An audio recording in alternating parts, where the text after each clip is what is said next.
Now, Day 4 of the World Economic Forum's 56th annual meeting is underway in Davos. Political and business leaders continue with their discussions on global issues. Ukrainian President Volodymyr Zelensky is in Davos holding a meeting with the American President Donald Trump. The meeting comes after Trump reiterated that Putin and Zelensky are close to a deal to end the four-year-long war.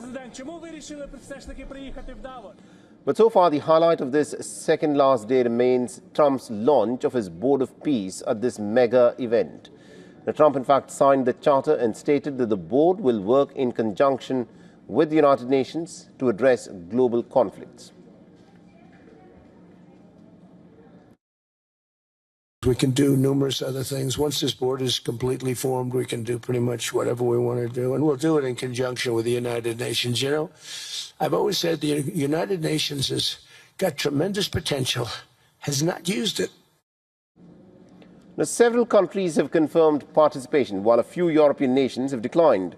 Now, many others have not yet responded. Chaired by Donald Trump, the board was initially conceived as a small group of world leaders overseeing a Gaza ceasefire plan. But now the United States president envisions a broader role beyond the board. Trump's remarks on Greenland are drawing a lot of attention. Now, earlier, the German Chancellor Friedrich Merz had warned that any attempt to acquire European territory by force will be unacceptable. The aim of these talks is to agree for closer cooperation amongst allies in the High North and beyond. It is good news that we are making steps into that right direction. I welcome President Trump's remarks from last night. This is the right way to go. This is the right way because any threat to acquire European territory by force would be unacceptable.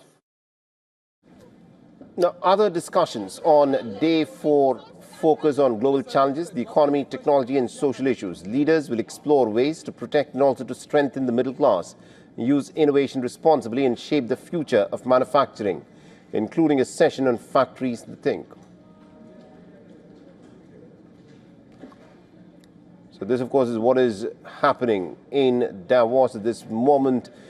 Besides the very, very high-profile leaders, there are some serious issues that are also being hammered out in these discussions, where Donald Trump, remember, has, of course, inaugurated his Board of Peace, which will address global conflicts.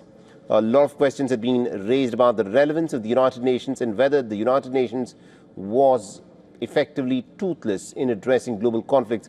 And Donald Trump, because he claims that he's ended about 8 wars, it's very interesting to see as to how things, of course, proceed from here. And WION's Siddhant Sibyl has been tracking the developments very closely for us.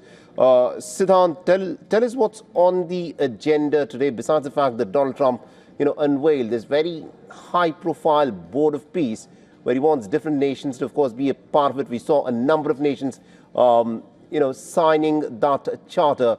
Tell us more what is happening in Davos. Well, here in Davos, everyone is talking about the Board of Peace that has been unveiled by the US President Donald Trump. Now, it looks like a controversial initiative. Many are trying to understand the basic motive of this initiative. It looks like Donald Trump is trying to expand the mandate of the Board of Peace to other conflicts and in many ways trying to replace UN instead of reforming the United Nations. We saw a whole host of countries participating in it at the leadership level, which includes Pakistani Prime Minister. In fact, the military leader, Mr. Munir, was also present along with the Foreign Minister Dar. There were other countries like Argentina, like Armenia, Azerbaijan, almost over 15 countries. Now, the focus is essentially how things will pan out in next few days or perhaps weeks. Is Donald Trump trying to further convene a larger meeting? We know that he has sent invites to many countries, including countries like China, India, Russia. Nobody turned up here at Davos. They are clearly watching what Donald Trump is trying to do. But the focus also remains as to how much Ukraine conflict there can be a solution to it. Indeed, that is going to be a crucial aspect to look at. Now, Donald Trump says that the possibility of peace in the Ukraine war is pretty close. Give us a sense as to what sort of a headway have the leaders made in Davos to try and bring about an end to this war that's dragged on for almost 4 years now.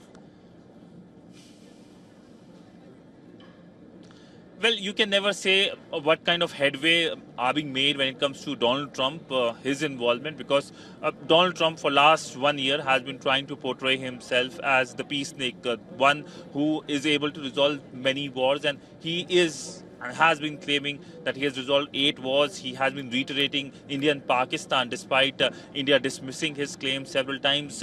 In fact, earlier today when the Board of Peace was unveiled, he again claimed that he was able to resolve the conflict between India and Pakistan, and the fact that the Pakistani Prime Minister lauded him for saving almost 10 to 20 million lives. Earlier it was just 10 million, so he updated it to 20 million. So the focus essentially remains as to what Donald Trump wants. Now when it comes to the Ukraine conflict, he's going to meet President Zelensky. He has been meeting with President Zelensky, holding talks with the Russian president. The Russian president and the US president also met as well. But never say never, or it's not done till it's done. That's the big message when it comes to meetings with Donald Trump and Donald Trump's claim, whether it's conflict or whether it is having trade deals. Indeed. Thank you very much, Siddhant Sibil, for joining us and getting us all those updates. We'll, of course, come back to you as the story unfolds in Davos there. For all the latest news, download the WION app and subscribe to our YouTube channel.